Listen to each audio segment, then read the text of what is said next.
Welcome to the Short Term Show, the show about short-term rentals and long-term wealth, with real property owners hosting real properties who are crushing it in the vacation and short-term rental space. And here's your host, Avery Carl.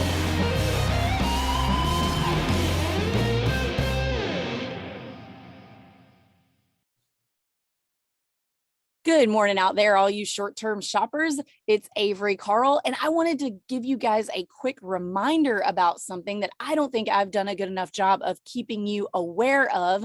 So I get a lot of emails from y'all every week, and I love getting emails from you. By the way, I love talking to our listeners, and a lot of them are asking for real estate agent recommendations in different markets. And what I don't think I've done a good job of is making sure that you guys are aware that the Short Term Show is actually a subsidiary of the Short Term Shop, which is the largest short-term rental specific real estate team brokered by EXP. I have to say that or I get in trouble, in the country. So we have offices in 12 of the top short-term rental markets in the country, and we are here to help you purchase your first, second, third, or 10th short-term rental. And if you buy with us in any of those markets, we have a whole back-end training program where we will teach you everything you need to know about managing your short-term rental remotely.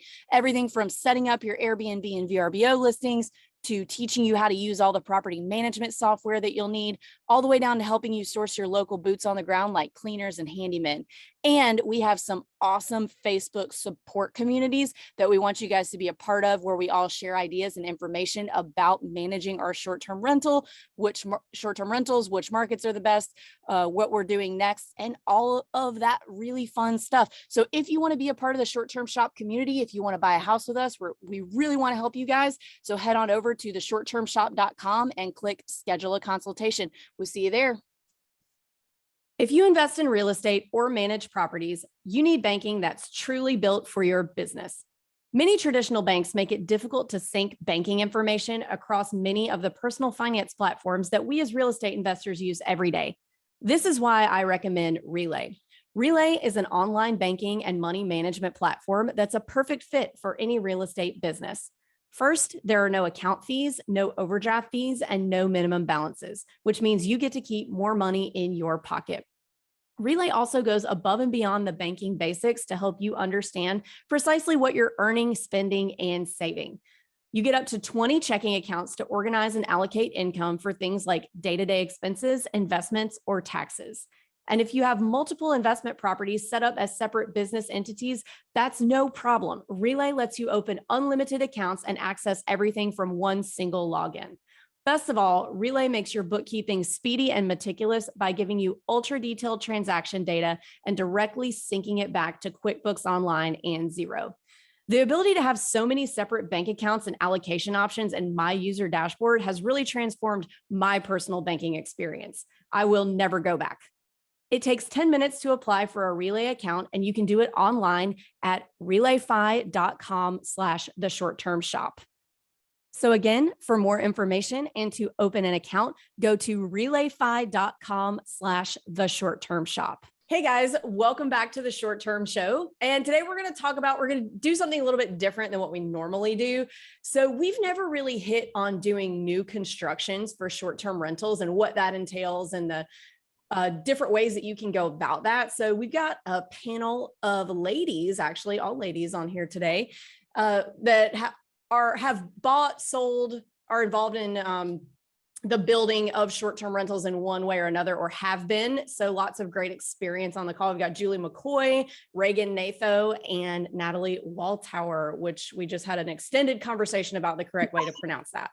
So I'm glad I asked. Hey guys, how's it going? Hey, good. Hey Julie, I didn't let you say hey. I'm offended. Go ahead. Hello, everybody. It is great to be here. Avery, thank you for having me on. And if you ever see me out in public at a conference or anything, if Luke's not there to be my emotional support person, it's usually Julie to help me with my social anxiety. So she's usually right there with me. I force her. It's not her choice. It's a real hardship.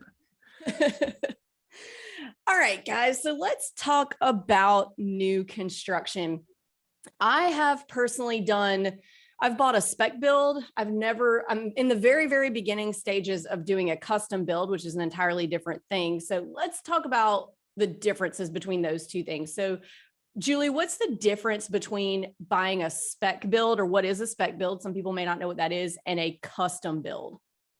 Yeah, so a spec build is when a builder or a developer, whoever's the seller of the property, they have already lined up the builder, the land, the plan. They've got this package that they're selling that they will finance. They will build this property, whatever it is, and then we'll sell it to an end user when it's complete.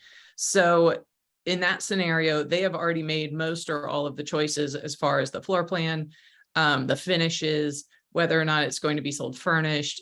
All of the things like that go into their budget and their asking price. And then once, they will generally get a contract on it while it's being built, sometimes even before they break ground on it. But the buyer does not take possession until it's complete. You can close with a conventional loan. You are not financing the construction process. The seller is doing that. So a spec build is you're buying a completed product from the seller, and it usually involves pretty limited choices, but at the same time, it's probably the simplest process because there are fewer choices, and the process is a little smoother because those choices are made in advance. A custom is when you, as the buyer, you are going out and putting that whole package together for yourself. So you are identifying the land on which you're going to build. You find the builder that you're going to hire to build the property. You are responsible for conceiving the floor plan, the finishes, all of the little things that go into building a house. You are the one responsible for. And as someone who's done that, it is very time consuming. And I think it sounds like a lot of fun, and parts of it certainly are, but at the same time, it's like there's a lot. But that's the difference. And then also from a financial perspective, if it's a custom, then you're generally the one that is paying for the build. You either are paying, building it with cash, or you're getting a construction loan to build the property. So with a spec build, you're basically presented with, this is what it's going to look like. Here's the lot it's going to be on. These are going to be the finishes. You're putting a deposit down. Now you're typically able to get conventional financing and just close, 6, 9, 12 months out, whenever it's finished, using conventional financing. So when you're doing a custom build, you're out there, you're finding the lot, you're choosing a builder, you're getting an architect if you need one, you're doing all of those things. What is the financing? So when you're doing a custom build, you're having to get what's called a construction loan. So what happens there is you are closing on the loan before the building actually starts. And the builder is taking what's called a draw out of that loan at not every step, but at different steps throughout the process. So that's something I want to hit on really quick. So if you've already closed on a loan for X amount, what happens if something goes sideways? Like, for example, in the Smokies where you build, Julie, what happens if they are digging out the foundation and they hit rock, which is expensive? It's very expensive, and it does happen. So generally, most builders are going to have in their contract that you'll sign with them when you hire them. They will have some sort of contingency in there that says, if we run into something unexpected, or if costs go up, whether that's materials or labor, by a certain percent, and it causes us to go over the projected budget, then the buyer is responsible for those cost overages. So it's not possible really to know if you're going to hit a bunch of granite when you start digging the foundation. That's just generally not a thing you can possibly know. Or in a situation I had, we drilled a well and we didn't hit any water pretty much. We went 950 feet, which is a really deep well, at least around here. And we're getting 100 gallons a minute. And that is not sufficient for a single property, much less two, which is what I was doing. So we had to, incur some additional costs to get that to be functional for us, which we did. But there are things like that. The builder is not there to absorb every possible, every possible budget overage. There's usually a percentage that is allocated because prices fluctuate and it's not going to be a nickel and dime sort of situation. But when you have a scenario like that, it is expected the buyer will bear the cost of that. And when an incidental happens like that, and you've already closed with the bank, are you having to come out of pocket cash for these types of incidentals if you're the buyer? Generally, yes. Now, what you can do, and is a really wise thing to do, is to have the bank approve your loan for a larger amount than you anticipate needing. And that's become actually a common requirement these days with, with sellers who are selling pre-construction, which is something we haven't touched on yet. But they want to see that you can raise the loan amount, or that you're not going to use the entire loan amount if everything goes well. But that creates a cushion that can be financed.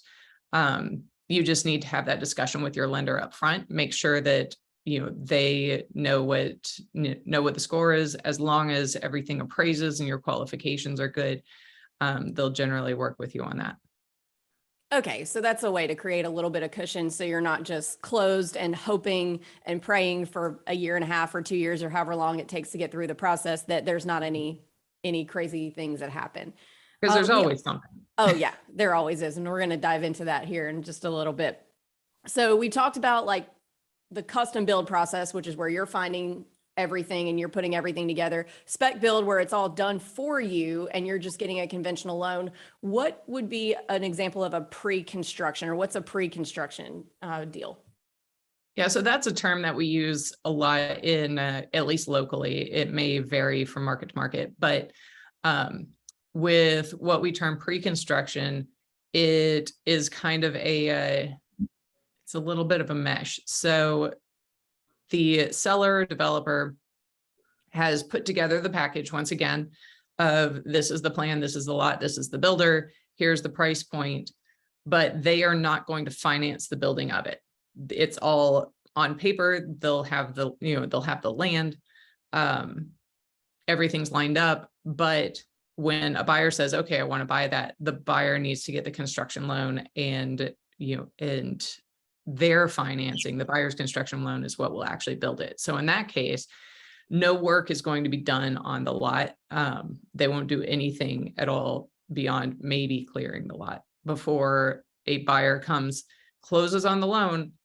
Like Avery mentioned before, you have to have that loan closed before they'll begin work on it, because the loan is what's funding the build. At that point, generally with the closing of the loan, you also close on the land. So you would own the land. You would have a separate contract with the builder. All these things are generally contingent on one another. So you can't just be like, oh, well, I want the land, but I want to use a different builder. That's generally not how it works. And then you're still buying this set plan with these planned finishes. There may be some choices involved. There may not. It depends. But what's different is it's not custom. You have to go into it understanding that the price is the price because they've made these choices in advance, and there's going to be limited or no options for customization. But you can generally, because you're bringing the financing, that that creates a more attractive price point usually. So you can often get a more compelling purchase price for this in return for your bringing the financing.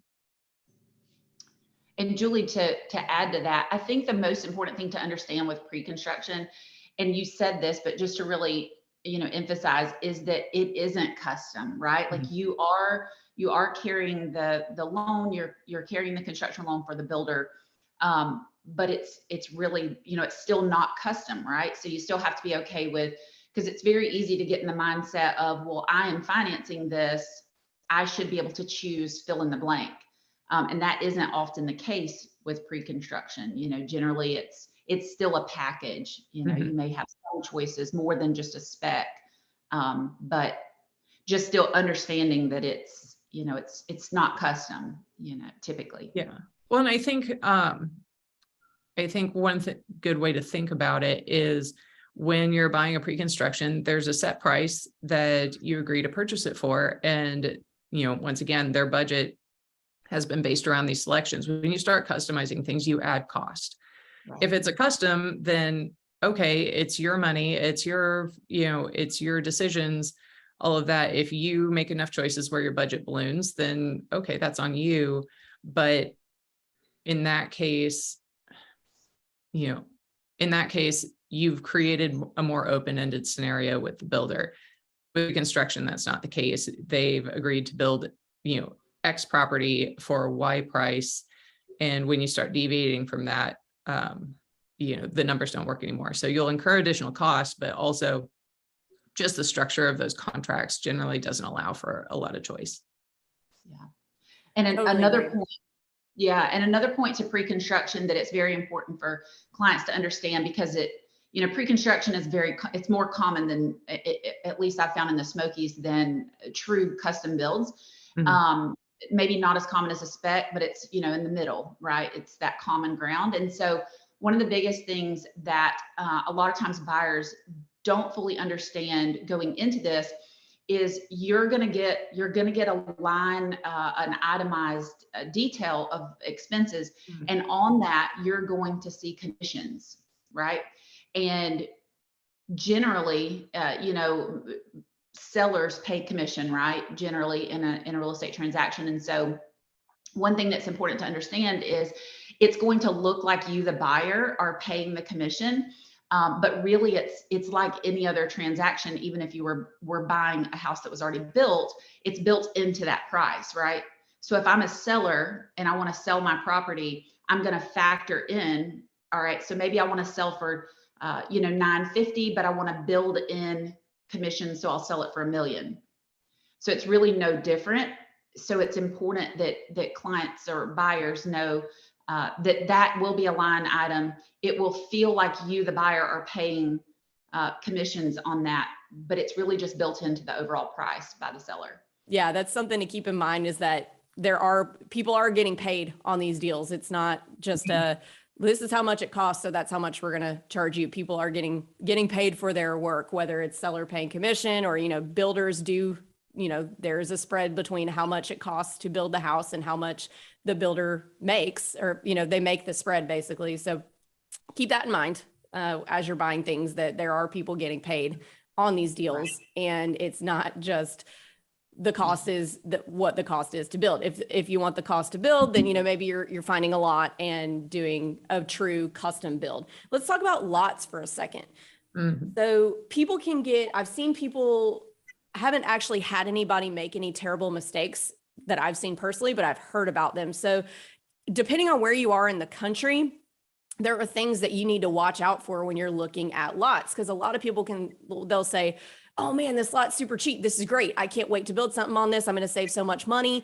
Well, there are reasons for that. Like in mountain markets, the steeper the lot, the harder to build on it is, the cheaper it will be. Down here in Florida, what we have to watch out for is wetlands. So if there's wetlands on the lot, or if it's below a certain elevation, then you can't build on it at all. So there are reasons why lots are cheap, and sometimes you might just find a really great deal, but you want to make sure that you go through the process of doing your due diligence on that and understanding why this might be a really good deal.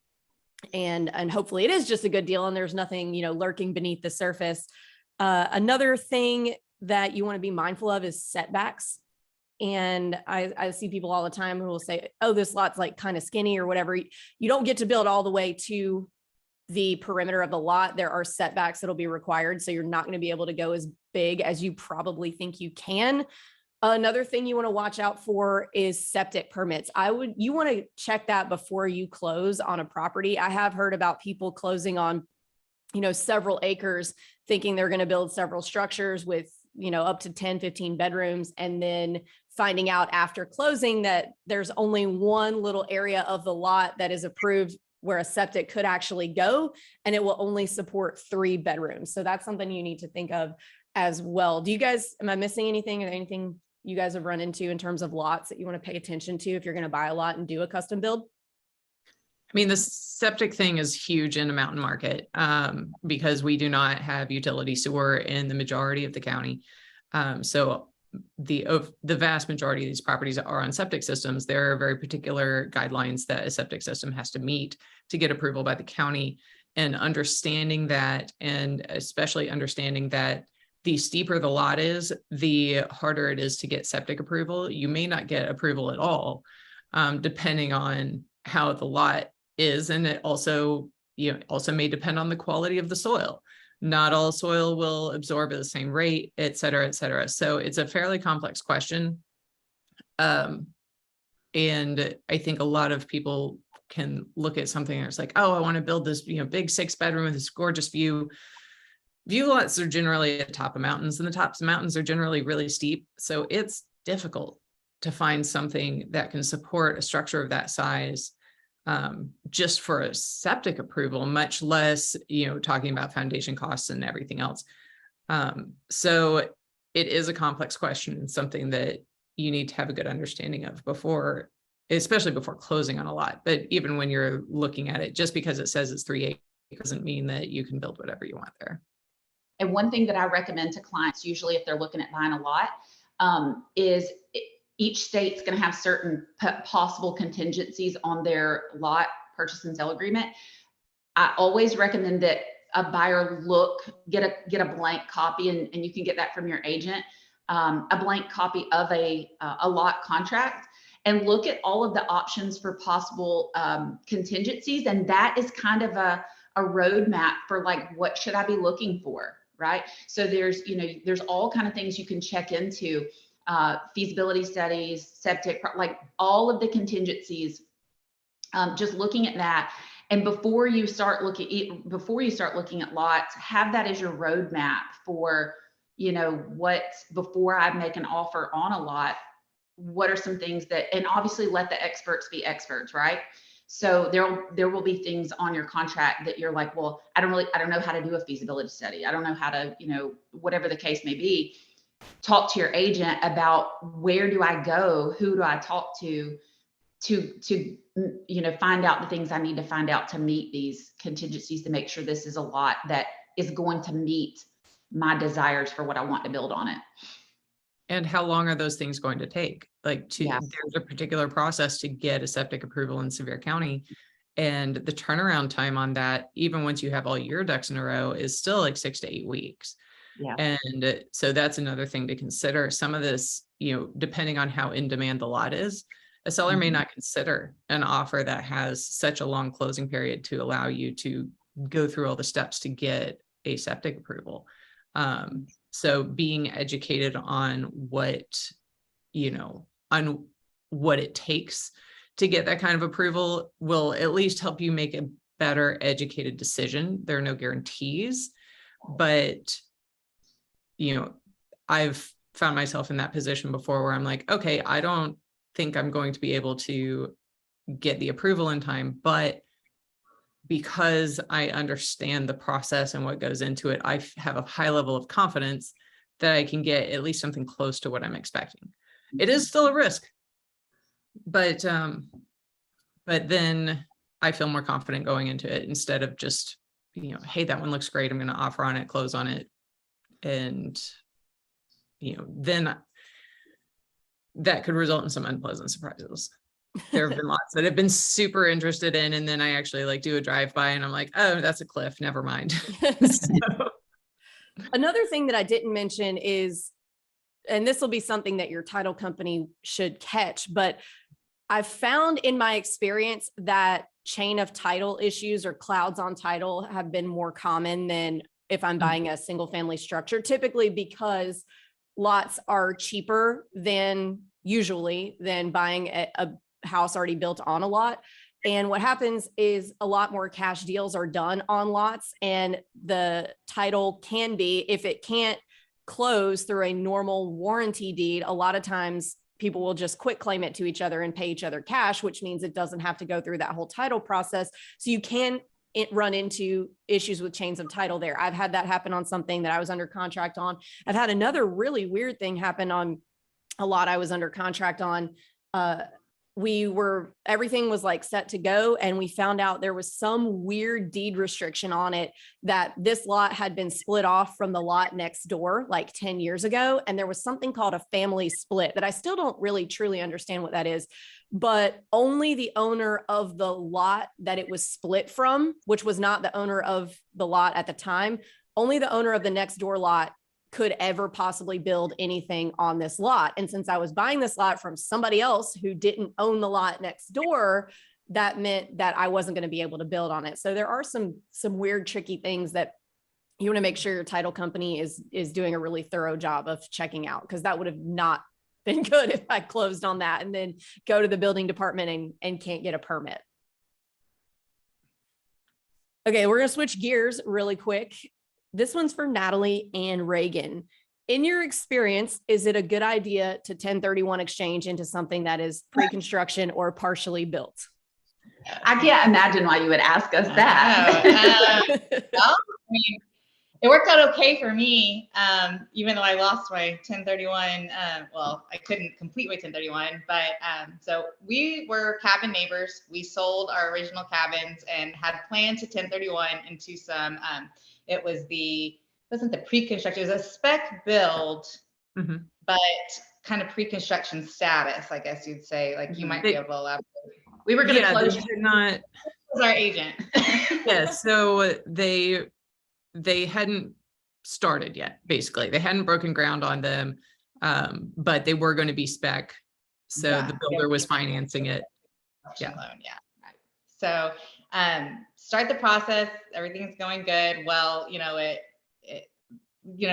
can never expect a new construction to finish on time, ever. It will not. It will not. And in my case, it took over a year. I missed my 1031 deadline for, I think you have to have it closed in 180 days from the time you close on your previous property. So it did not do that. So I did end up having to pay my taxes. We both lost it. Yeah, we both lost our 1031, but we both had to pay the gain. So mine ended up finally finishing closing, but Natalie I had to move on. I had to get another property. However, it wasn't identified within the first 45 days. So I still, I had to move on because I needed to put that cash to work. I could not, Reagen and I were in different situations. I was in the middle of career change and I needed that money to start making money. So I purchased a different cabin, which has been amazing, but either way, I was going to lose the tax benefit. But I would say that my short answer to that very complicated question is I would never recommend that. I would never recommend, unless it was very close to completion. Yes. Very close. Very close. Like more like if someone says it's 180 days out, that's cutting it too close. Yeah. It's too close. Yeah. So I think that's about what we thought. Yeah. That is what they said. And I will say, for what it's worth, I had worked with that list agent and that builder before and had great experiences with them.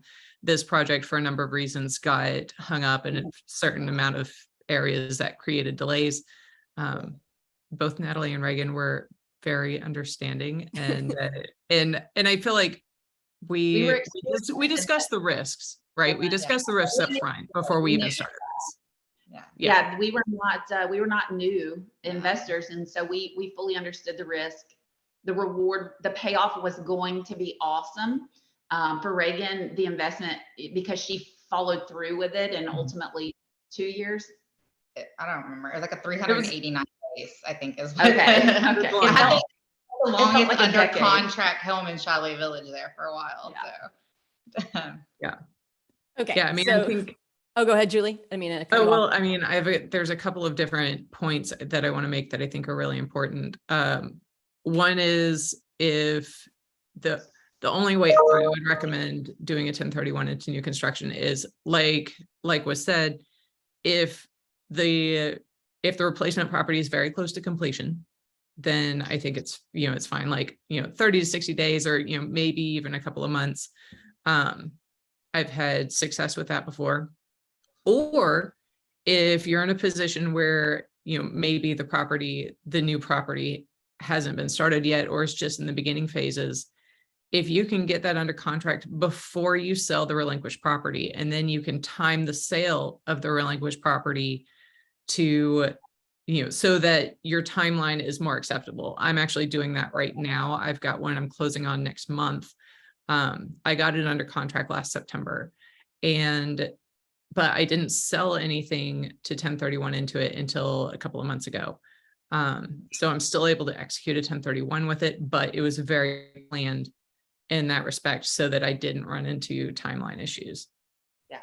And I would say that is not for, I would say that's not for a new, like a first timer or someone who hasn't been in it for, like, I would not recommend that. But for someone who's more experienced, that's super. Yeah. Like, even if we had been a little bit more experienced, we would have, like Reagen just said, we would have waited to list the one that we were selling. Yeah.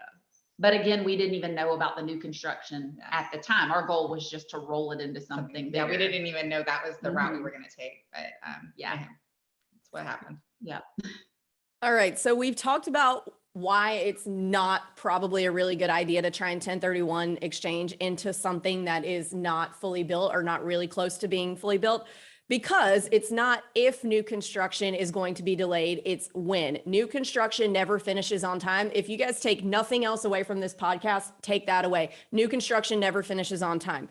So let's talk about why new construction doesn't finish on time, because a lot of people think, and I myself am guilty of it, like when it's taking longer than I thought, I'm like, man, they're just over there playing around and like hanging out and listening to music, and they're not showing up until noon, and this would have been done already. And that's usually not the case. So what are some things that will cause delays in new construction? Weather. Yeah. We had go ahead. We have really mild winters in Tennessee. And for some reason that winter, we had massive rain, snow, storms, electrical outages, rain. Like it was like it rained for 2 months solid. Every possibility, yeah. That happened with mine as well, which was the previous year. We were, there's a lot that goes into the process even before you break ground, such as getting surveys and your building permits, and all of that takes time to turn around. For mine, we were getting ready to break ground, I think in it must have been January or February of 2020. And like Reagen, it rained and rained and rained and rained and rained. And you can't do very effective excavation when it's a mud pit. And then on top of that, once you finally get that done, then you need to pour concrete. And without even getting into the wait times involved with the local concrete vendors, you can't pour concrete when it's raining. You can't pour concrete into wet ground, or you don't want to. So all of those things are completely outside of a builder's control and have a huge impact on timelines. But also a lot of builders, most builders are not, they don't have all their crews in-house. They are subcontracting to a framing crew, to a foundation crew, to the plumbers, the electricians, and all these other people who go into building a project. And so generally speaking, those subcontractors have other jobs they're working on. They aren't waiting around for your builder to call them and then show up the next day. They have to work things into their schedule. And, and depending on all the other factors involved, there can be delays with that. Again, like if you're waiting because of rain for, your foundation work gets delayed, then that guy's moving on to a different project. And then you have to wait for him to be available again. All of those things play into it and can exist outside of a builder's control. So even, I've got situations where, hey, all right, you know what, we're ready to start framing, but the framing crew's finishing up on another job. They're not going to be available for 2 weeks, but we can't find anyone else that's available sooner. So you sit there and no one's really working on it for 2 weeks because there's nothing else to do. And it sucks, but that is what it is. Time is money though. And so generally speaking, the builder is not motivated to delay anything. They want to get the project done and off their books so they can move on to the next thing and make their money. Yeah. And then I know my builder experienced a lot of material shortages because we were thick of it with, COVID material delays. And I think we waited 6 months for the windows just to be delivered. Yes. Things like, and there's a domino effect, once if you can't complete one piece, you can't move on to the next. So yes, that's exactly right. And that's definitely something that we've dealt with a lot, over the last couple of years since COVID, and labor shortages as well. So, there's a lot of demand, and it's hard to find people who can do quality work and are available. And that, that also, there's a supply demand effect with the labor. Yeah. So there's a lot of things, not just labor wise, but also vendor wise, that all have to fall into place at exactly the same time. So even we had a situation recently where I was the listing agent representing a seller who had a builder. I wasn't representing the builder, but anyway, the windows were delayed for like several months, and that delays everything else. You can't just go do everything else that happens after windows and then just put the windows in later. So if one little thing gets out of order, kind of like what Julie said, then it can cause a major delay. Yes. Traffic jam. Yeah. Yeah. So let's talk about making sure that when you're getting under contract, especially on a spec build or a pre-construction, knowing the difference between what is proposed and what is locked down. So I know that I've seen personally with my own builds and also with clients in different markets, a lot of times builders will have like a sheet that shows all the finishes that are going to happen. Like it's going to be this tile and it's going to be this flooring and these fixtures. But then 2 years down the road, those things aren't necessarily available at the time they're ready to start putting things in. And so things might change a little bit and be different. I had one in Nashville that was just like, everything was completely different, and it wasn't bad, but the buyer just absolutely hated all the new stuff, which is fine. They're entitled to not liking stuff. So it's just this big thing. So I feel like when buyers get under contract, we need to figure out and make sure you ask, is this proposed or is this locked down? Like you have this ready to install? What's your guys' experience been with that? And that can happen with, like lot lines and stuff too. Floor plans. Yeah. Floor plans can change too. floor Yeah. plans. I think a lot of times with spec builds, what buyers are going to find is that the builder or developer, whoever's giving the information, they're not even going to give you a lot of information because of what you just said. They know that, if they show you a certain tile or fixture or faucet, whatever it may be, that by the time they get there, it might not be available. So they're just not going to tell you. And that's like, you really have to understand that if you're buying a spec build, that you may not get a ton of details. And there's a certain level of, you have to be okay with that, right? You might not know what shade that they're going to stain the interior of your cap, like whatever the case may be. With specs, you might not even get that. And if you do get it, you have to be fully flexible and prepared that it might not be, it's an investment. Ultimately, you do need to like it, but you don't have to love it. You're not going to live there. And typically the shade of your tile isn't going to get you a better review or let you charge more per night. And those are my two factors that matter. So that's a really, really good point, Natalie, that you may not like, I might not have chosen this exact tile to go in the bathroom of the house that I live in, but yeah. I'm not going to make less money because this tile is different. Nor are you going to insert thing here. Yeah, I totally agree with that. So I think a really good way for you guys as listeners, as buyers, to kind of set your expectations is when you're looking at stuff like this, have your agent ask the listing agent or the builder, is this proposed or is this locked down and this is exactly what it's going to be? So that way you have an idea and you're not surprised, because it's really easy when you get close to closing and you're getting excited about being able to do this and something changes to feel like they're doing that to you. Like they change tile because it's cheaper and they want to make, that extra $200 or whatever it was. That's probably not the case. So I think that's an excellent point, actually, that I want to expound on a little bit, that a lot of times when there are choices like that change and it surprises you, it's usually because of a logistical or pragmatic reason. And it's not, they're not trying to bait and switch you. I know that when there is a change that's not disclosed, then it creates this feeling that they're, are they trustworthy? Maybe they're not trustworthy because they said this and then they did that. But a lot of the times, and this depends on the circumstance, but most of the time it's going to be just like Avery said, there's, or Reagen said, maybe it's a supply chain issue. They want to get the cabinet, do you want to wait another month for that tile to maybe come back into stock? Maybe it's been discontinued. There's all sorts of reasons why it may not be the exact thing that you're expecting that have nothing to do with someone trying to rip you off. Yeah. And I think really good advice that is, it comes from being an investor, but I also use it a lot with clients, helping them through this process. Is it's very hard, especially in the beginning, when you very first get started with short-term rental investing, it's very hard to remove the emotional piece. Everyone starts with the emotional piece. This is my vacation home. And even if it is your vacation home part of the time, and not truly just a business or an investment, you have to figure out how to remove that emotion. All of the things that matter through emotion generally don't matter from an investment standpoint.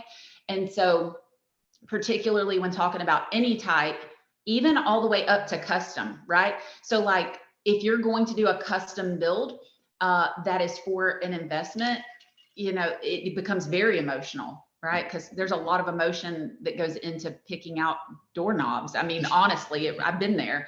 So I would say just the quicker that you can remove that emotion and remove that, this is my vacation home, you'll realize things like, at the end, sometimes I find, people are like, can you ask the seller if we can do a king bed instead of a queen bed? At the end of the day, with your investment, that doesn't, like at your vacation home, that might matter. But in your investment, it's this sleeps two, that sleeps two. Yeah. You're going to charge the same amount. So anyway, just removing that emotion and not taking their like decisions or responses personally. Like that's like kind of like Avery said, it's not a personal attack against you. They're not trying to purposely, undermine you in some way. But and a lot of times with spec builds, you won't even know. I've purchased investment spec builds where I had absolutely no idea what the furnishings were until I walked in after closing. I sent my inspector, I trust him. And I was really super excited because I knew that he was going to take pictures of things. And that was my first glimpse at the property. And that property puts a lot of money in my checking account. So like, I don't care. Like it didn't have the particular set of games or arcades or whatever that I would have put in if I were picking it. So I have the decision. I can add those or change those or keep them the way they are and just let it start making money. So removing the emotion. Yeah, that's definitely a really big, and whether you're buying existing construction or new construction, removing the emotion is important. And I think a lot of people can get caught up in wanting to win and wanting to feel like they got the last word. And, maybe, and this is, again, is not specific to new construction. It's just specific to buying and selling in general, where they're like, oh, well, I feel like they've been in the driver's seat this whole time, so I'm not going to be negotiable about this one thing that's really small in the grand scheme of things, but they just, they want to put their foot down and win. So definitely keep that emotion out of there. And let's move on a little bit to the closing and getting ready to list on the OTAs part. So there's a thing in new construction called a punch list, where basically, you go through, a lot of times it can be called a blue tape walkthrough. Sometimes your inspector will do it. Sometimes it'll be you as the buyer, and you go through and, you find any little like chips in the paint or, little things that if they, installed an electrical outlet upside down, all those little things that over the course of, the larger project might have gotten damaged or just, overlooked or something like that, where you have your chance to say, oh, can you fix all these little things? So let's talk about that. I've seen people in the past that will get really worked up about the fact that there are things that need to be fixed, and they'll get really upset. Like, well, this is a brand new construction. All this stuff should be perfect, and I shouldn't have to do all this. So let's talk about that. When you're buying new construction, it's not going to be necessarily totally perfect on the first go round. What have y'all's experiences been with that? Definitely. So, I mean, there's going to be kinks to work out in any kind of new construction, not even just, a spec build, any kind of new construction. I had trim pieces missing. I had, the workers are in there looking at that property all day long. When a new fresh set of eyes comes in and, takes a look at the property, I'm immediately honing in on all the little things that they necessarily didn't, notice whenever they were there every day. And so, those are just things you have to work through with your builder, and have them come in and fix. Your appliances, they're brand new. Your HVAC's brand new. Your plumbing, everything is brand new, has not been used. So, my ice maker didn't work in the fridge. They had to get that replaced. There's things that are going to have to be worked out, that you can't expect everything to be, you can't expect to list on Airbnb tomorrow, the day after you close. You have to be prepared to, I highly recommend you personally coming to spend time in your new construction and working out those kinks personally. Because I would much rather the hot tub not work with me than my first guest, and being able to personally work through those kinks. I think you've noticed some of the same things. Yeah, absolutely. That is really super important with new construction, is you need to spend a little bit of time in the property, or, if this is just an investment, just maybe someone that you trust, someone that send them there, have them use everything, have them use as many outlets, flush the toilets. Have them really, like a guest, have them use everything that's going to be used. Yeah. And just like with buying existing construction, there's going to be some things that pop up on inspections from just wear and tear and general use. With new construction, it's the same, but kind of opposite. So the showers haven't been run for an extended period of time, as if someone were showering. Maybe the dishwasher and the washing machine and the showers haven't been run at the same time that a toilet's been flushed. And you might find something that needs to be tightened up or fixed or whatever, because nobody's lived in it yet. So you're not buying perfection when you're buying a new construction. You're just buying something new. And there are going to be kinks to work out from not having ever been used before, just like normal wear and tear. And a majority of them have just passed a CO inspection. So they're to code when it comes to all of those types of things. But, that the guy that enforces those types of things, he's not going through and making sure that it's livable. It's just, it worked the one time you used it. So, call it good. So. Yeah, having a CO or a certificate of occupancy means that it is approved to be lived in. It meets code requirements, like Reagen said. But it doesn't mean that every tiny thing has been looked at and tested and is optimal. So yeah, that's why you have an inspection period with a new construction, so that you have somebody who's working on your behalf, who is testing every outlet, who is looking for those small things that could have been missed. It's like, okay, there's a trim piece above the cabinet in the kitchen that's not there. Maybe the guy who was doing the trim that day, like he was almost done, someone called him away to go work on something else, and he just straight forgot. I do stuff like that every day. So I'm sure that happens on construction sites too, when it's something that it's not going to be obvious if it's incomplete. If an electrician does that, then because the thing doesn't function. But when it comes to cosmetic sort of things in particular, I think it's really easy for odds and ends to be overlooked. But also generally, builders are really good about, all right, you present them with a punch list. Here are all the little nitpicky things that need to be improved or fixed or completed or whatever. And generally, they can knock them out pretty quickly. And in my experience, at least most of it can be done before closing, unless there's a difficulty getting a sub back for some reason. So let's jump from the actual little odds and ends construction wise that need to be fixed, or that need to be, get where they need to go so that you can list it on Airbnb. Let's talk about, okay, punch list is done. We're ready to rock. What do you need to do? Because I feel like there might be some unrealistic expectations about what, quote, a turnkey like spec build is. the gap between it being finished by the builder and being ready to list on the OTAs. So one thing I'll start, you're going to have to get it deep cleaned. There's going to be some construction dust. What a builder defines as clean compared to what like maybe a vacation rental cleaner defines as clean are going to be two different things. So you always want to plan on having your cleaner that you know, like, and trust coming in and doing a good deep clean and making sure that all that, any construction dust and things like that are gone. What else besides that might you have to do with a new construction? Say it comes furnished. So we're knocking that off at first, but what else might you have to do to get it ready to actually be listed on those OTAs?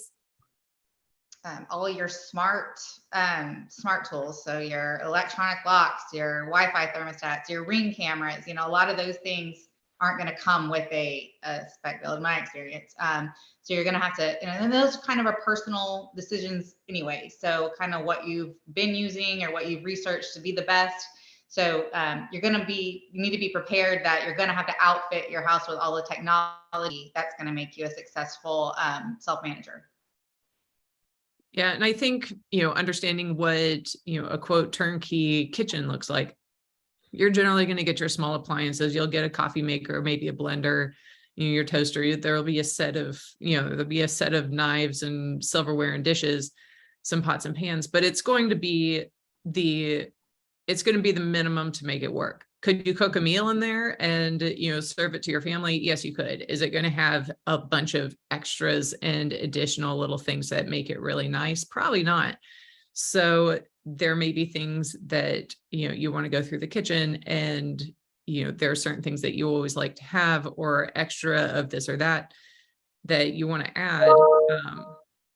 It should come with the basics, but it's going to be the basics. Okay. And that's the difference. Linens. Five-star. Yes. Do you have a cutter? Do you have a wine opener? Yeah. Do you have, I think Avery, didn't you stay with one of your little ones recently? You didn't have a pizza cutter or something? No, my custom ones that I outfitted myself didn't have wine openers, which is just a gross oversight on my. I'm like, I can't live. I carry a bottle opener in my purse. All right. So I'm like, how I missed that. Well, my parents helped and they don't drink. So, but anyway, yeah, it's like, there's little stuff like that you just have to think about, but also like sheets and towels, never ever going to come with sheets and towels, never ever. Yeah. So plan for that. A lot of times it will come with like, a quilt or comforter for the beds, your pillows, mattresses, but sheets and towels are either you or your property manager or cleaner, because if it's going to a property manager, they provide the linens. There are a lot of cleaners that provide their own linens. So depending on that setup, just know that it's not going to come with the house. I have a really good one too. So I recently opened a new construction that we did spend time in before opening. We did the thing that Reagen was talking about, but I didn't sleep on all the beds. Right. Yeah. And so my very first guest that checked in messaged me and said they were sleeping in a bed that no one had ever slept in. And he basically said, he was very nice about it, but he basically said that the mattress was extremely hard, extremely uncomfortable, and that he was just letting me know, since he knew that I was new, he knew that it was a new property. He said he was going to go buy a mattress topper, no big deal. I was like, please don't do that. So I actually had understanding that this is an investment. Spending money is important. Doing these things is so important. And please don't be in the mindset of, I just bought this. This is a brand new mattress. I should have gotten a better mattress. They're just going to give you a mattress. It is not going to be, there's no priority on whether it's comfortable. Yeah. So it's not a Casper. No. So I'll tell you that right now. Yeah. So I had someone, I paid to have a better mattress installed before their second night there. And I made sure it was okay with him. I didn't want him to sleep another night on a mattress, because that's like a huge part of being comfortable. Yeah, absolutely. And so I got a 5-star review out of that. And he even made mention that I went out of my way to get him a comfortable mattress. So It's not going to be top of the line furnishings. And to that point also, I always try to make sure that my clients understand the difference between furnished and turnkey. And so I try to make sure that whether it's new construction or an existing build, that you're going into it with the expectation that it's furnished. And let's don't ever assume it's turnkey, period. Even if the listing says, it's renting now, it's turnkey. Someone else's idea of what they're okay with renting is not my idea. Yeah. And I think our collective 4 people on this panel, our reviews would speak to that being well managed is different than being managed. The difference between okay and great. Yeah. You know, it's 4 and 5. It's the difference between 4 and 5. 4.5 and 5. Yeah. And that's a big difference, you know. Mm-hmm. Really, really great advice. And I know I have, over the past year and a half, been really careful to remove that word turnkey from my vocabulary because it just is so subjective. What I consider turnkey might be different from Julie and Reagan, and it's just not a word. Subjective words in real estate that can mean different things to different people. I've learned to try and remove those. Another one is luxury. Don't want to use that word either. The most term in SDRs. Yeah. All right. Well, guys, so I think we've covered pretty much everything. You've all brought a wealth of information from different perspectives in terms of new constructions. Did we miss anything? Anything else you feel like you want everybody out there who might potentially be buying a new construction to know? We made notes. Sorry. Yeah, we're looking at the one thing we didn't talk about that we kind of touched on but didn't is the builder's warranty, right? Oh, that's a big one. Yes, it's a big one. Yeah. Do you want to take that, or As the builder. Julie, what's a builder warranty? So builder warranty, generally speaking, and this will vary state to state. In Tennessee, there is a requirement that a builder has to warrant materials and workmanship for a period of 1 year after completion. But there's not, beyond that, there's not necessarily a set structure. So it can mean something very basic. A builder may present something that's more thorough. I've seen warranties that are 1 page long. I've seen warranties that are 10 pages long. So that's going to depend, but in essence, what it's going to mean is if there's something that goes wrong with the materials of that the house is constructed with, this is not going to include your appliances or, your air conditioner or something like that. Those have their own warranties, but anything with the materials or workmanship. So there's a problem with your electrical system. Let's say, there's something that keeps going wrong and needs to be remedied within the first year. That would probably be covered by the builder warranty because it's going to be a problem with the materials or the workmanship. But what it's not going to cover is cosmetic issues, especially with a investment property. They know that renters are going to beat these things up. You don't get to call them in 6 months and be like, hey, there's a dent in the tongue and groove, or there's, marks on the paint or something. That's not, cosmetic issues are not going to be covered. But yeah, anything that is part of the construction, generally the builder will come back and make repairs as part of their warranty within the first year. Another thing to know, though, is sometimes these warranties are not transferable. So if you are not buying directly from the developer, the builder, someone's owned, maybe they had the contract on the property, they closed on it, and then they've got a fair amount of appreciation. So they decided they're just going to sell it. Sometimes that builder warranty is not going to transfer. So that would be an important question to ask if you're buying a property that's less than a year old and it's not the original builder or developer that you're buying from. Yeah, I had a client that just went through that. And so what we did in his situation is we had the seller work with the buyer to, and we were things, there was like a cracked window. He wasn't even aware of it. The seller wasn't. So before we closed, we had the seller go through those things with the buyer because the warranty was not going to transfer. So. Yeah, and that's great. And I think there's also, it's a little bit longer for the structural warranty, I believe, right, Julie? Mm-hmm. Well, in Tennessee, it is not required by law. Some builders will offer a longer structural warranty, maybe 5 years or 10 years. I know a builder that will do a 5-year structural warranty. But I think it's not required to be any longer than 1 year. Oh, that's good to know. And But again, it's that's really, Tennessee. I Yeah. can't speak to other states. it's really important also for buyers to know that you'll have the most success with using your builder's warranty during that first year if you will make yourself a list.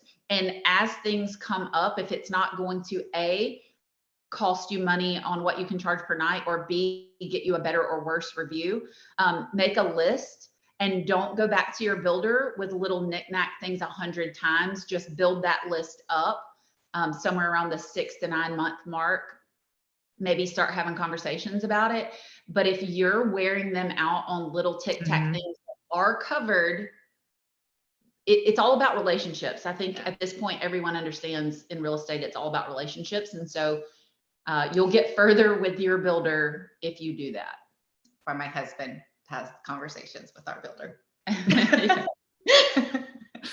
Yeah. So if you can, especially like when you're doing in the punch list phase, I've seen a number of different communication styles go back and forth over the course of my career. And typically the one that gets the farthest when it's a buyer is making sure you get everything done. Like all of your list is on one big list and you send it to them. Of course, some things might pop up later that you missed, but what doesn't tend to work as well is saying, okay, here's a preliminary list. I'm going to send you some more in 2 days. Like try to get all of it all together on one document, one time, and get it all handed over in one swoop. And that's typically received better and will get a better, not necessarily that it's making anyone mad or anything, but if you get it all done at one time, it's less likely for them to miss anything like, oh, well, this subcontractor didn't happen to get this second list. They only got the first list kind of thing. So it just really works better if you can streamline the process and have it all handed over in one go.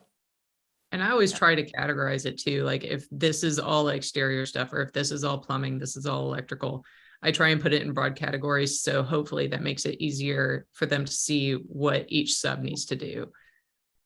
That's nice. Yeah, great idea, Natalie and Reagan. We almost missed that. Thank you guys so much for coming on, and we will catch you guys on the Facebook group on short-term rental, long-term wealth. You guys are all short-term shop agents in the same market. I was about to say different, but so you can catch, if you guys have any more questions regarding this, post them in our Facebook group. And thank y'all, Natalie, Reagan, and Julie, so much for coming on. Thanks for having us. Thanks, Avery.